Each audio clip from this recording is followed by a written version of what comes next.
Why does a 300-year-old symphony still give us goosebumps? Why do melodies written long ago still appear in movies, ads, or even TikTok videos? In a world of short attention spans and endless playlists, classical music not only survives, it continues to inspire. This is why we still love classical music. When people say classical music, they usually mean music from European traditions, things like symphonies, operas, concertos, and string quartets. Technically, the classical period was from about 1750 to 1820, the time of Mozart and Haydn.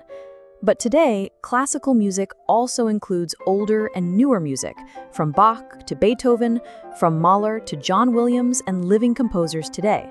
It's music that asks us to listen closely and feel deeply. You might be surprised how often you already hear classical music. Beethoven's Fifth Symphony was used in the film The Peanuts movie and countless commercials. I'll bet I know something you don't know. What's that?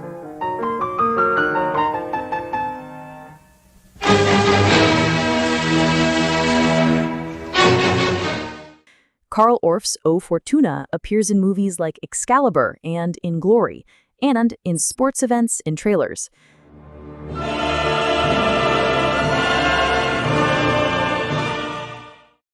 Pachelbel's canon plays at thousands of weddings around the world.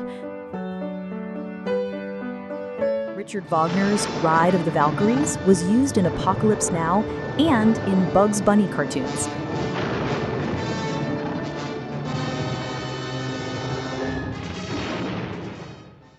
And Tchaikovsky's Dance of the Sugar Plum Fairy shows up in films like Home Alone and many holiday ads.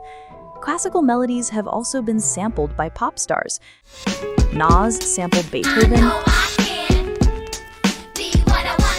and Muse used Saint-Saëns.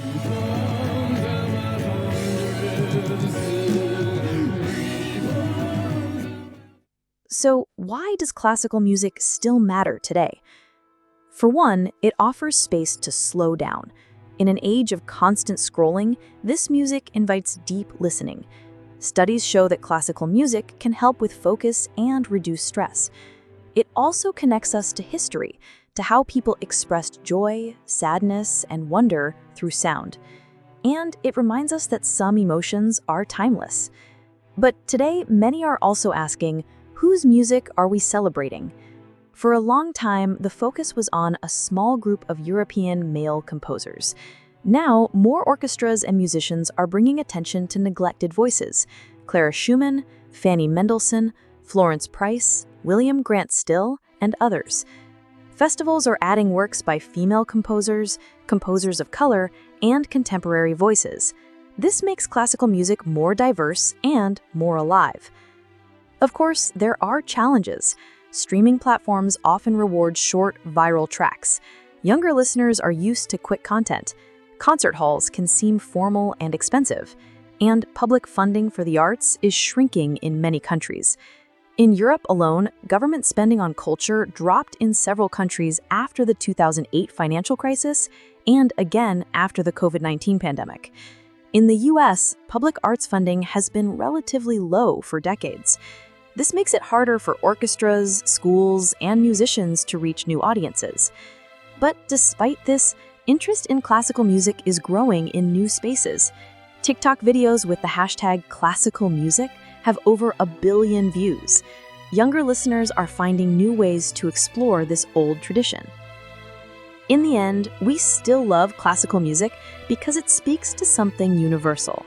Whether in a concert hall, a movie, or a Spotify playlist, it can move us, challenge us, and connect us. That's why classical music remains part of the cultural mix, and why it will continue to inspire future generations. That's all for today's video. Thanks for watching. And remember, music, movies, trends, tech, if it's culture, it's here.